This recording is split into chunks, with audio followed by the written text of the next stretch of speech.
നമസ്കാരം. News truth Malayalam വാർത്തയിലേക്ക് സ്വാഗതം. തീരത്തെ രക്ഷിക്കൂ, തീരജനതയെ സംരക്ഷിക്കൂ എന്നാവശ്യപ്പെട്ടുകൊണ്ട് കേരള സ്വതന്ത്ര മത്സ്യത്തൊഴിലാളി ഫെഡറേഷനും നാഷണൽ ഫിഷ് വർക്കേഴ്സ് ഫോറവും സംയുക്തമായി സെക്രട്ടേറിയറ്റ് മാർച്ച് നടത്തി.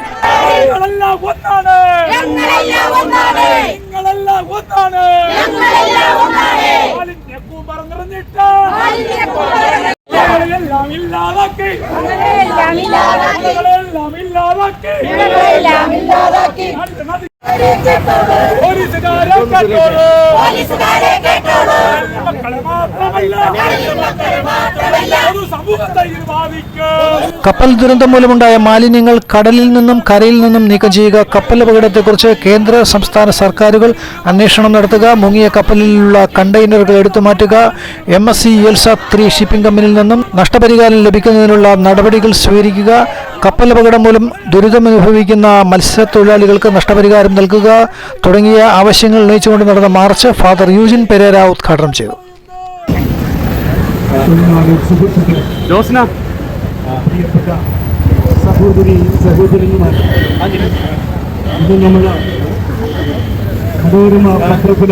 നമ്മുടെ നാടിന്, നമ്മുടെ സംസ്ഥാനത്തിന്, നമ്മുടെ രാജ്യത്തിന് തന്നെ അപമാനകരമാകുന്ന രീതിയിൽ നമ്മുടെ സംസ്ഥാനത്തിലെ ചീഫ് സെക്രട്ടറി ഇന്നൊരു പ്രസ്താവന നടത്തിയിരിക്കുന്നു. ഞങ്ങൾക്ക് MSC കമ്പനിയും വിഴിഞ്ഞം പോർട്ടുമായി പ്രത്യേകമായ ബന്ധമുണ്ട്. എന്താണ് ഈ ബന്ധം? ഈ ബന്ധത്തിന്റെ പേരിൽ നമ്മുടെ ചീഫ് സെക്രട്ടറി കേരളത്തിലെ മത്സ്യത്തൊഴിലാളികളോട് മാപ്പ് പറയാത്ത പക്ഷം വരും ദിവസങ്ങളിൽ ഈ സെക്രട്ടേറിയറ്റ് പഠിക്കില്ല.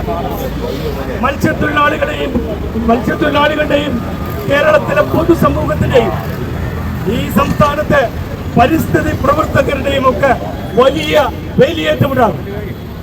ചീഫ് സെക്രട്ടറി ഇങ്ങനെ ഒരു പ്രസ്താവന നടത്തണമെങ്കിൽ അതിന്റെ സാങ്കത്യം എന്താണ്?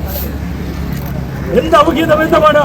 MSC കമ്പനി ഒരു ക്രൂരമായ കുറ്റകൃത്യം ചെയ്ത ഈ സംസ്ഥാനത്തിന് ഒരു വലിയ ദുരന്തം സൃഷ്ടിച്ച MSC കമ്പനിയുമായി നമ്മുടെ സംസ്ഥാനത്തിന്റെ ഔദ്യോഗികമായ ഈ ദിവസങ്ങളിൽ നമുക്ക് കാണാൻ സാധിക്കുന്നത് നമ്മുടെ സംസ്ഥാനത്തിന്റെ ഔദ്യോഗികമായ ബന്ധമാണ് ചീഫ് സെക്രട്ടറി പ്രകടിപ്പിച്ചത്.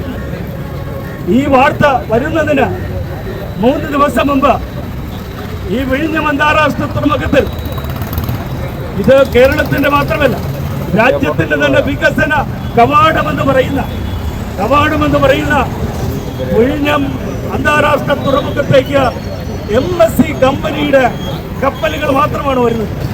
ഇതിന്റെ രഹസ്യം എന്താണ്? ഈ MSC കമ്പനി വിഴിഞ്ഞത്തിൽ നിന്ന് യാത്ര ചെയ്ത ഈ കപ്പല് കടലിൽ മുക്കാനുള്ള നിഗൂഢമായ ഉദ്ദേശത്തോടു കൂടിയാണ് കൊച്ചിയിൽ മുക്കിയത്. കാരണം 24 വർഷമായി ഈ കപ്പലിന്റെ എല്ലാ ഊടും പാവുമൊക്കെ നഷ്ടപ്പെട്ട് നശിക്കാനിരുന്ന കപ്പലിന് കടലിൽ മുക്കിയിരിക്കുകയാണ്. റിപ്പോർട്ട് കൊടുക്കണം. ആ റിപ്പോർട്ട് ഇതുവരെയും പുറത്തു വന്നിട്ടില്ല. സ്കാനിംഗ് മിഷൻ പ്രവർത്തിക്കുന്നില്ല എന്നാണ് കഴിയുന്നത്. അതിന് വൈദഗ്ധ്യമുള്ള ആള് ഏതോ രാജ്യത്ത് നിന്ന് വരാനുണ്ടെന്നാണ് അറിയുന്നത്. മൂന്നാമതെന്താ, ആരെങ്കിലും കേട്ടിട്ടുണ്ടോ ഇന്ത്യയുടെ എല്ലാ ലോക ചരിത്രത്തിൽ ഒരു രാജ്യത്ത് ഇന്ത്യയുടെ ഇത്തരം കപ്പലുകളിൽ പരിശോധിക്കുന്ന കള്ളക്കടത്ത് കാര്യങ്ങൾ പരിശോധിക്കുന്ന ചുമതലപ്പെട്ട കസ്റ്റംസ് ആണ്. ആ കസ്റ്റംസിന് ഇവിടെ ഓഫീസില്ല.